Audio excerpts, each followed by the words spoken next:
And I don't think the issue is, are they worthy of attention? I think the issue to people watching this is, are they worthy of my money? If I'm going to give $20 and I don't have a lot of money to charity A that gets 20% to cancer victims and charity B that gives 80%, why in the world would I pick A? My answer to you is, there's a small group here in Michigan that we've worked with for a number of years that I think is one of the most unbelievably amazing organizations that I've personally ever encountered. Children with Hair Loss gives children that are suffering a loss of hair, whether through chemo or radiation treatments, alopecia, unfortunate burns, hair and wigs until they're 18 years old. But they are the only organization in the country that does it without any pre-qualified need whatsoever. The families never pay a dime, and it's an organization that unfortunately most of the viewers listening to this will never have heard about in any regard. And that's an organization that deserves that time and attention. And if I was able to put their name in front of you at a lower price point, faster and easier, and motivate everyone listening to give to them, I would do it. And our organization would do it. How long would you say it takes for a charity to go from the early stages of acquisition, where it's obviously much harder to raise money, to, I mean, generally, is there a timetable how long it takes before for them to sort of reach maturity where their expenses are lower? Unfortunately, no, because the society functions in such a way that what may be motivating today, I mean, breast cancer is certainly a very high-level cause at this point.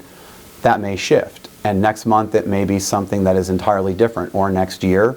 And so an organization that's right now in an acquisition mode and gaining traction with whom we're working, 3 months from now, a lot of attention nationally can be diverted. And that worked with 9/11. It was very easy following 9/11 to raise money for police and fire organizations for very obvious reasons. There are times of year around Memorial Day, Veterans Day, 4th of July, where it's easier to raise money for veterans causes. So I wouldn't say that there's a set timeline. I would tell you that it is certainly our goal to do everything we can to create as many new and loyal donors for every charity we work for and with as rapidly as possible.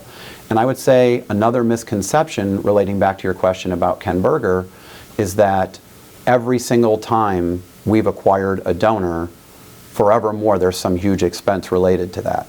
There is every potential that once I've motivated an individual to give, they will continue to give without any future involvement, and that charity reaps future benefits, we would hope, in perpetuity. And the flip side of that coin, and a point that Ken made, and a point that we'll probably include in the piece, is that when folks do give, and let's say they give to one of your charities, and they come to find out just how much money you actually went to help the charity, that the opposite reaction is true, that they are furious, that they withdraw from donating to charities. Well, then I would say that people aren't being very honest with themselves about how much it costs to raise money and acquire new donors, or where their dollars really go, even if a professional fundraiser didn't assist in making an initial contact. The simple reality, and again, I'll make a personal story out of this, Ross, I raise money for the Leukemia and Lymphoma Society by participating in endurance events. My family, friends, and colleagues have been incredibly generous over the last 5 years in helping me raise nearly $30,000 across 10 separate events. And while I feel deeply blessed, the hard reality is, for me to participate in those events and raise awareness, there's a real cost. And I'm a volunteer. They don't pay me a nickel. There's no overhead, there's no office space, there's no other expense associated with me raising those dollars other than putting me in an event. But those events have registration fees, and there's insurance, and there's travel-related costs. So a $100 gift to me isn't $100 to Leukemia and Lymphoma Society. It's a better margin than a professional fundraiser being involved, but people have also heard of the Leukemia and Lymphoma Society, and people know me as a human being asking for their assistance. It's a very different world. If someone today went online and donated to any major charity The reality is, if their belief is 80 or 90 cents of every dollar is going directly to a cause or mission, that is not the case almost ever. On the other side of the coin, Ken Berger would say, and there have been complaints that I've received from the Attorney General's office that would demonstrate that when a lot of people find out how little money that they donated is actually going to help the cause, that they recoil, that they don't want to donate at all. What do you say to that? I'd say that I think that's few and far between compared to the vast number of people that feel connected to the charity with whom we've put them in touch. But at the same time, I think it's just not a very realistic perspective on where dollars go. To raise money and acquire new donors costs money. And, you know, to provide a personal point of view, I have volunteered for the last 5 years to raise money for the Leukemia Lymphoma Society by participating in endurance events. When my family and friends and colleagues have been gracious enough to give me money towards that cause, I'm sure their perspective is that all of the money is going directly to Leukemia and Lymphoma Society's mission, but reality is those events cost money. There's registration and entry fees, insurances, as well as the training and the travel. And so even as a pure volunteer without any overhead, 100% of the money doesn't make it to the bottom line. And that would be true if any one of your listeners went online today and donated to any organization. It may be a larger percentage, but it is not all of the money. And the faster we can raise awareness and lower costs, the more money we will be able to pass through to these organizations. So are you saying that it is ridiculous for someone to think that if they give $100 to help a cancer victim, that most of that money will go to help that cancer victim? No, I don't think it's ridiculous. I think that if that organization has engaged a professional fundraiser to help them make that first contact, that first $100, a meaningful portion of that money will go to covering the cost of finding that individual, because that person may be the 50th or 100th or 200th person that got reached out to before someone gave that money.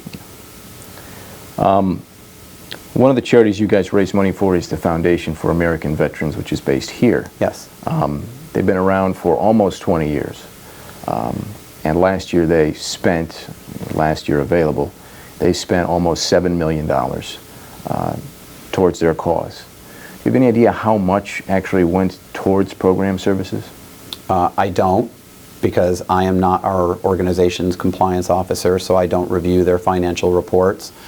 I know that they, like a number of the other larger organizations that we work with, both in Michigan and otherwise, raise money through multiple means. And so the money they raise with a professional fundraiser's assistance, like ours, comes at a higher cost, but there are plenty of things that they do that come at a lower cost, and so I couldn't speak to what percentage ended up going directly to programs versus fundraising or other costs.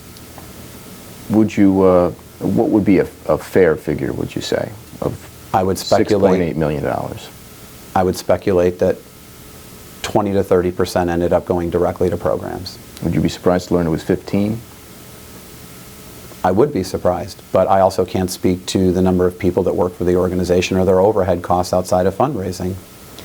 And if, not to belabor the point, but I've probably asked a question like this before, if I'm giving money to that foundation that's been around since '94, they're not new at this, why in the world would I give if 85 cents of every dollar I give is going to somebody who never put on a uniform? My answer to you would be, because the hope is a year from now or 5 years from now, they're in a place where instead of 15 cents getting to those veterans, it's 35 cents. And the year after that, it would hopefully be 45 or 50 cents. But if the belief is that at some point 80 cents of every dollar will get there, that's not true for any organization anywhere unless it is purely volunteer-based and you're giving on a personal related note. Fisher House for Veterans, Operation Support Our Troops are just two organizations that report giving more than 90 cents of every dollar. Do you think that those are inflated numbers?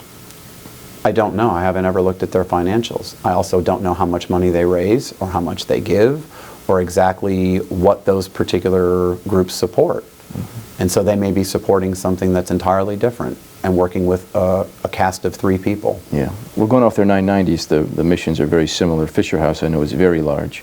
Operation Support Our Troops, I think, spent about $1 million or so last year. But